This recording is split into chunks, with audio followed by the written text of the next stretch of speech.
Nanay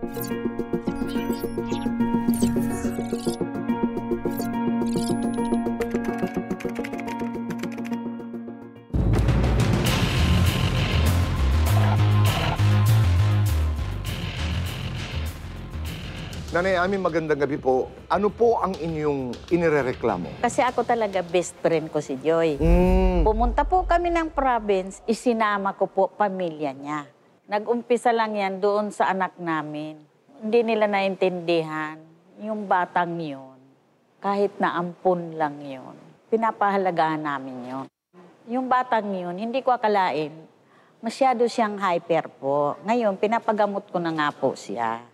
Kasi nagtataka na ako. Pag naglalaro ko, pag nainis siya, ibinabarukan na niya yung laruan. Pag hindi na niya talaga ma-fix, galit na galit. Yung TV nga namin na malaki, nabasag na niya. Anong sabi po ng doktor? Hyperactive? Opo, hyper. Tapos may iniinom po siya. Dinala ko po yan sa National Mental, sa center.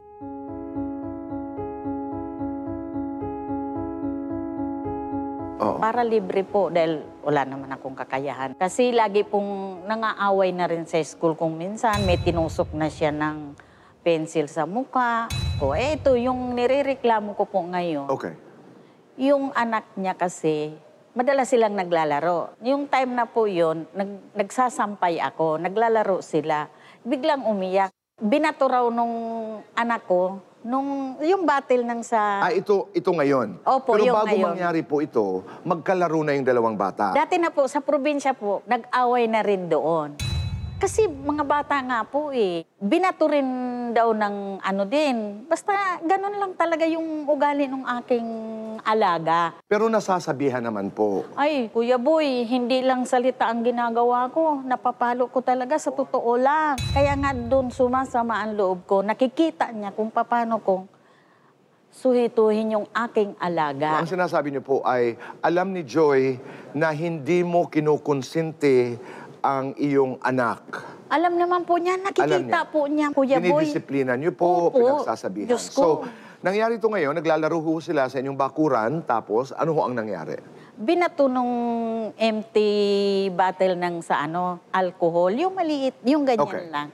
Binato ng Walang iyong laman. anak, ang anak ni Joy. Opo. Okay, and ang then? ginawa, kitang-kita ko, yung sinuntok sa likod yung aking anak. Tapos, hindi ko naman yung bata, yung anak ni Joy, kasi nanakbo palayo. Siyempre natakot siguro sa akin. Akala ko, okay na, pinagalitan ko na naman, tinapi ko na naman sa puwet yung aking alaga. Kasi hindi ako nakikialam ng ibang bata na mamalo. Hindi ako ganon. Pagkatapos po, anong nangyari? Dumarating na yung mag-ina. Ano ba niyang nangyari, Ate Ami? Ano ba, Ate Ami? Ate Ami, sabi, naku, yung mga bata, huwag natin patuloy. Siyempre parang ako rin, galit ako dahil pagod ako. Naglalaba ako, nagsasampay ako, nag-aalaga ako, nagluluto ako. Parang meron na kaming napag-anuhan ng di na maganda. Meron lang isang parang sabi niya, tama na kayo niyan. Kapitbahay. Okay. Opo, pumasok na ako sa amin. Tapos umalis na rin siya. Mula po noon, hindi kami talaga nagbabate. Tapos kung minsan ako inaamin ko po, kung minsan napapadaan siya, kasi may tindahan sa duluhan namin Tapos kunyari, lalabas ako, ay bibili ako ng baboy, ganon. Pinariringgan niyo ho siya? Pinaringgan ko talaga siya kasi sabi sa akin, baboy siya.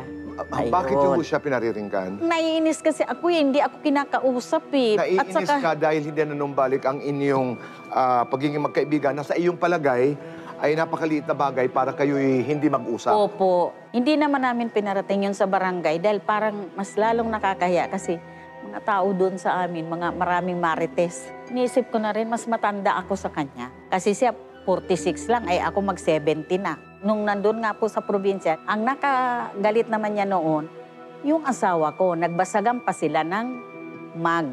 Dahil? Dahil nga doon sa batang yun. Talagang hyper kasi yung bata. Tapos parang may nabanggit si Joy na hindi doon maganda. Sinagot ko siya. Alam mo ako kahit ganitong maliit, malaki ka, kakayanin kita. Tapos papadaan ako, nandun sa kwarto. Medyo nakausli yung puwit niya, talagang binam ko siya. Totoo yung ginawa ko po. Doon sa probinsya Opo. ito. Pero sa labas ng mga bata, wala ho kayong alitan ni Joy. Wala po. Talagang kayo ho ay mag-best friend. Opo. Diyos ko, okay. ang baso namin, Kuya Boy, iisa. Ano kami, palagayan loob namin eh. Parehas pa kami Agosto. Oh. Ang birthday. Opo. Nay Ami, ano po ang gusto niyong mangyari? Gusto ko sana yung maging balikan yung aming pagkakaibigan. Mm-mm. Kaya lang, sa amin talaga, wala nang namamagitan na halika, magbati kayo. Kasi iba ang mga ugali doon. Imbis na matulungan ka, nagiging marites marisol pa. At saka ako, tahimik na ako. Ayoko yung ipamamalita sa kanila na ganito. Ayaw mo, kwento mo nga ako eh. Ang tagal ko na po sa Pasig. Mag-50 taon na ako dyan. Hindi pa ako napuntahan ng mga kapitbahay na, "Uy, Ami, ano ba sinasabi mo?" Hindi ho ako ganun kasi. Apo. Maingat po ako kasi mainitin ang ulo ko, lalo nung ako'y nagkasakit. Yung pag-maintenance ko ng gamot ko. Ano po ang inyong sakit, Nay? Cancer po sa thyroid. 4 times na akong naopera. Ang pumalit naman po, osteoporosis. Parang nagkakakomplek na lahat-lahat ng ano. Yun ang ano ko. Si Joy po, Nanay Ami, ay nakikinig ngayon sa ating pag-uusap. Anong nais mong iparating sa kanya? Ako tinuturing ko talaga siyang best friend. Iisa ang kinakainan namin dalawa. Asawa ko at asawa niya, magkasama yan sa trabaho. Sana magkabati na kami. Kuya Boy, magbe-birthday na naman ako ngayong August 9. Kayong dalawa magkasabay. Ang hirap, Kuya Boy, yung masasalubong mo. Para kang laging may iniiwasan. Kasi ang buhay natin ngayon, hindi natin hawak talagang malay mo, mamaya, bukas, mawala. Makakarap po natin mamaya si Ate Pia. Susubukan ho natin kung ano po ang ating magagawa.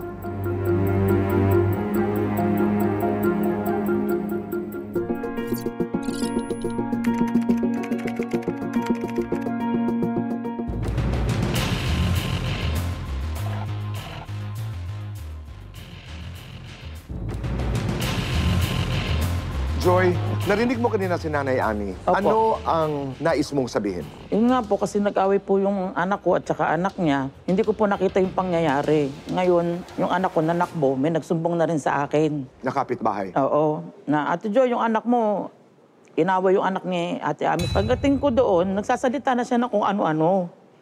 Tapos ang kinasama talaga ng loob ko, nung salita siya na hindi ko pinalaki yung anak ko para saktan lang ng iba. Munang-muna, kaibigan ko siya. Sasalita sa akin ng ganun. Hindi na rin ako sumagot, umuwi na ako, pumasok sa loob. Pero alam ko, nakarating sa akin na may mga sinabi siya habang wala ako doon sa bata.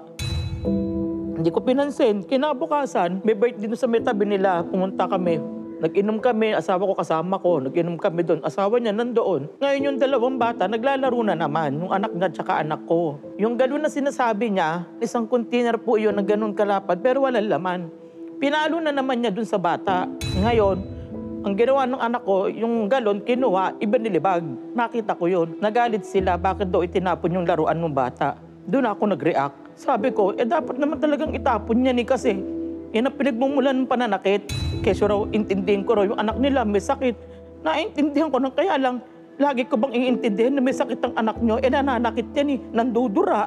Yung may batang naglalaro dyan, babanatan niya yung kahit di siya ginagalaw. Siyempre bilang magulang, hindi na rin tama kahit sabi mo may sakit yung anak nila. Tama po yung sinabi niya na nagkabalibagan kami ng asawa niya ng baso kasi nga, yun nga yung pagbato nung anak ko nung galon ng alcohol, nagalit siya. Di, nagkabasagan talaga kami ng baso nun, nung asawa niya. Yung sa probinsya. Opo, kasi nakatayo lang yung anak ko, kung sino man bata, bigla niyang susutukin niya kung anong kamay niya, ganun. Nagsalita ka kako, hindi mo pinalaki yung anak mo para saktan ng iba. Bakit yung anak ko ba pinalaki ko para saktan yung anak niyo? Ginanong ko na siya. Tapos sinabihan niya kung arte-arte ko daw. Kahit malaki daw ako, lalabanan niya ako. Doon na kami nagkaanuhan. Totoo yung sinabi niya na halos isang plato na kami kumakain. Kaya lang bakit ako sa kanya nakarinig ng ganun salita? Napagkwentuhan siya ng mali, pabor lagi sa kanya. Ano yung kwento? Sumugod daw ako sa kanya. Hindi naman ako talaga sumusugod dito, boy. Talaga naman pumunta May yan. mga kwento siya na, ang ano sabi sa akin nung kakilala niya, nako yung best friend mo, sinisiraan ka, ganyan, pagka ganyan, iwanan mo na yan, ginaganon ako. Bilang magkaibigan kami, hindi ko na pinapansin, kaya lang parang patong-patong na. Pumunta ako sa kanila, gusto ko na talaga siyang kausapin na. Dahil nga hindi na tama yung ginagawa niya, nagkukwento siya ng mali. Ako ang masama, ganun. Yung asawa niya ang nakaharap ko, doon nga inaawat niya ako. Sabi ko, gusto ko lang siya makausap. Sabi ko ganun, dahil bakit ka ako nagkukwento siya sa labas ng kung ganun-ganun? Kung sinisiraan niya Sabi ko dun sa asawa niya, pagsabihan mo na ako yung asawa mo kung ano-ano mga kunikwento sa akin sa labas, ako sinisira Narinig mo rin na sabi niya ay gusto niyang magkaayos kayo Opo. at mag-best friend kayo. Kunyari, may okasyon. Sinasama niya ako, pakilala niya sa akin best friend. Tapos ganun lang maririnig ko sa kanya. Kaya sabi ko nga, pinapakilala pa akong best friend, tapos ganun lang din maririnig ko sa kanya. Eh, masama rin ng loob ko sa kanya, Tito Boy. Hindi ko lang din inaano kasi nga, minsan sinasabihan na rin ako ng asawa ko na iwasan mo na kasi may edad na yan.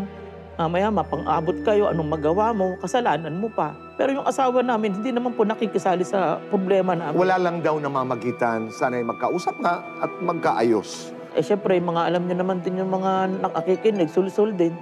Kaya iwasan mo na yan. Kaibigan mo, best friend mo, sinisiraan ka. Naririnig kita, mamaya lamang ay mag-uusap tayo kasama si Ate Pia.